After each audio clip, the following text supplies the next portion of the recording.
At a time when DVDs have turned into tales of yesteryears, Netflix has taken over the pop culture world as everyone's go-to platform for television and movie streaming. But this entertainment giant is no stranger to lawsuits, calls for boycott, and scandals. Welcome to the Bestest, the channel that provides you the bestest news and videos you should know about. On this episode, we're listing down 10 controversies Netflix would rather you forget about. Before we start, please make sure to like and subscribe to our channel and hit that notification bell for more amazing videos. We're starting off this countdown with number 10, the Netflix Prize. Way back in 2006, Netflix decided to hold a contest to find the best algorithm that will help them predict user ratings for movies. The competition, called the Netflix Prize, went pretty well the first time, while Belcor's Pragmatic Chaos emerging as the winner. But things didn't go as smoothly when they did it a second time. Netflix got criticism for having people access to their customers' rental data, which, according to lawyers, was a clear breach of customer privacy. In the end, Netflix was sued by at least one of its customers. They were contacted by the FTC regarding the issue, and the second competition got cancelled. At number 9, a typical boycott. It's always going to be a challenge to create movies that feature characters with autism, even more so if you're creating a comedy sitcom. Atypical is a Netflix original series that centers on a high-functioning autistic, Sam Gardner. Sadly, viewers and reviewers, many of whom claim to be on the autism spectrum themselves, were disheartened. The show was full of offensive stereotypes that only added to the stigma surrounding autism. The show was also slated for using autism as a punchline while offering nothing insightful to let viewers understand the condition a little more. Sam is often even painted as a creepy and violent monster with autistic responses that aren't even classic signs at all. And no wonder, too. Apparently, Robia Rashid, creator of Atypical and co-producer of How I Met Your Mother, and her team of writers hadn't bothered to consult any actual autistic people in their research. Why though? Number 8. DVD throttling. Long before it became a streaming site, Netflix was sort of a DVD rental store on wheels. You choose a title, they have a copy mailed to you, you then mail it back so you can borrow another movie. It was a huge hit because the monthly subscription included unlimited rentals. But Netflix noticed that many of their frequent users can finish a movie quickly and return them immediately. This became a bit of a problem for the company's profits, so they started to practice of DVD throttling. Infrequent users were prioritized over frequent users. People who rent frequently would have their orders delayed, routed to other places, or receive the wrong title. Countless customers complained about the experience, and the company was eventually sued for it. Next up at number 7, the Spacey and Masterson scandals. In recent years, celebrities are being outed left and right for the despicable acts they committed, sometimes after decades of being buried. One such scandal was that involving Kevin Spacey, who faced allegations of sexual harassment from Anthony Rapp in 2017.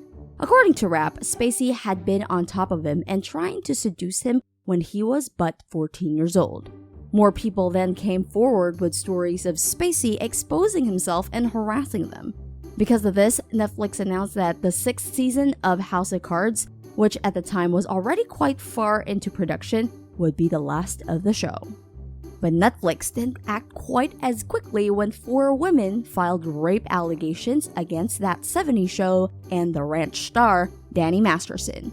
Danny, who denied the allegations, was neither charged nor arrested, and Netflix kept him in the shows. One of those who came forward, Chrissy Cornell Bixler, received a lot of harassment even by the Church of Scientology, which Masterson was a member of.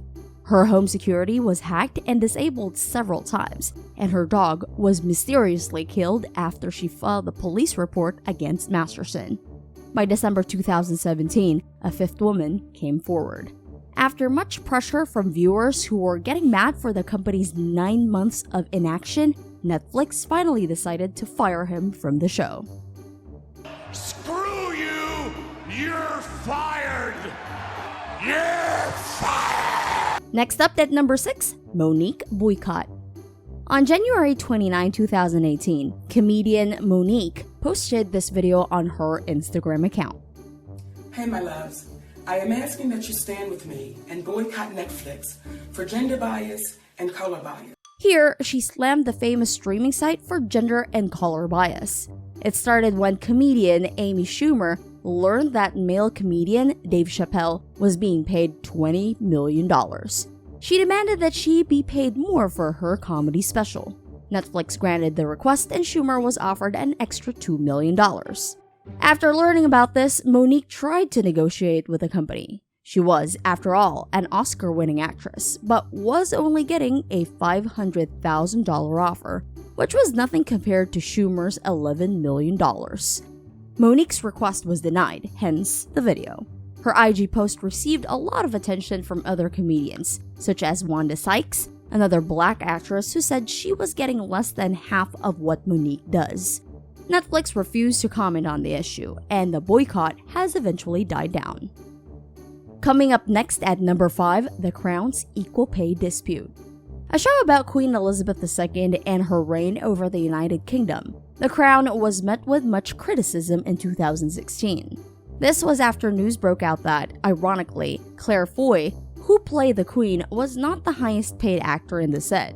When fans learned that Matt Smith, who played the role of Prince Philip, was earning way more than Claire does, fans were outraged and the issue quickly turned from an issue of paying bigger names more into a full-blown gender equality issue. The producers then issued an apology and promised that, from season 3 onwards, nobody would be paid more than the Queen, which was given to a different actress from that season on. Think these scandals were bad? Wait till you hear about their most embarrassing mistake ever. But before that, at number 4, 13 Reasons Why Boycott. Following the story of Hannah Baker and the effect of her suicide on the people she knew, 13 Reasons Why is a Netflix original that fans were half and half about. In the show, Hannah committed suicide and leaves behind audio cassettes to explain the reasons she chose to end her life. Despite mental health professionals' warnings, Netflix released the show. Just as the professionals predicted, shortly after the show's release, there was an uptick in calls received by suicide prevention hotlines. Several suicides were linked to the show and how it glamorized suicide. There was even one report of a suicide incident wherein he also left behind a set of tapes. Many groups then called for a boycott, which Netflix obviously ignored as the show went on for another 3 seasons. On the number 3 spot, The First Temptation of Christ.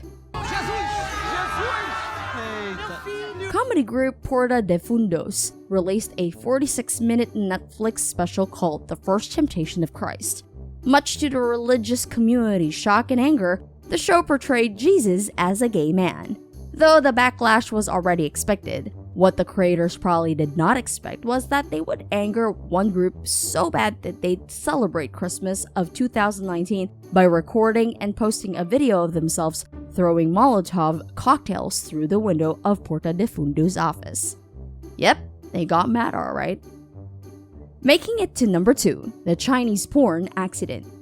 Remember when we said Netflix used to rent out DVDs in little paper sleeves? It was during that time that Netflix had their most embarrassing day ever. The culprits, MoviePass CEO and Netflix co-founder Mitch Loh, along with his partners Mark Randolph and Reed Hastings. Back in 1998, Netflix was testing its ability to put a movie into a DVD in just 24 hours. They were loading Bill Clinton's famous testimony about the Monica Lewinsky scandal. Unfortunately, because of a glitch in how quickly they were working, they didn't realize that they were burning a hardcore Chinese porn movie into hundreds of the DVDs that, to their horror, they later sent to their customers. In 2018, Lowe said that after unfortunate mix-up, they apologized and asked the customers to send the DVDs back, but no one did. But at least, that was accidental. This one, not so much. Last but not the least, number 1 on our list, the Goop Lab's pseudoscience. You know how Gwyneth Paltrow was the wife of a scientific genius in the Avengers franchise? Netflix's viewers probably wish she just stuck to that.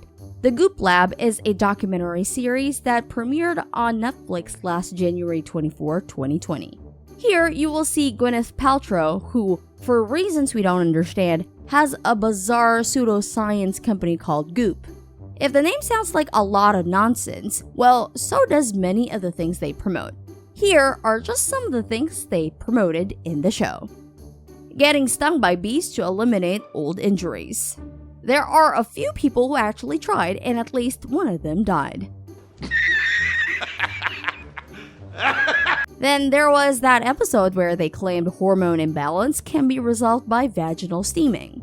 Yes, that is exactly what it sounds like. Okay. But wait, there's more. They also sold jade eggs that, according to them, you should insert into the vagina to prevent hormonal imbalance. What? Bro, what are you talking about, man? Why, Gwyneth, why? Tony Stark would be so upset. Did any of these controversies make you take a break from doing Netflix and chill? Let us know in the comment section below. Don't forget to like and subscribe to the Bestest, and make sure to hit the bell to access more of our videos. Thank you so much for watching, and until our next Bestest video.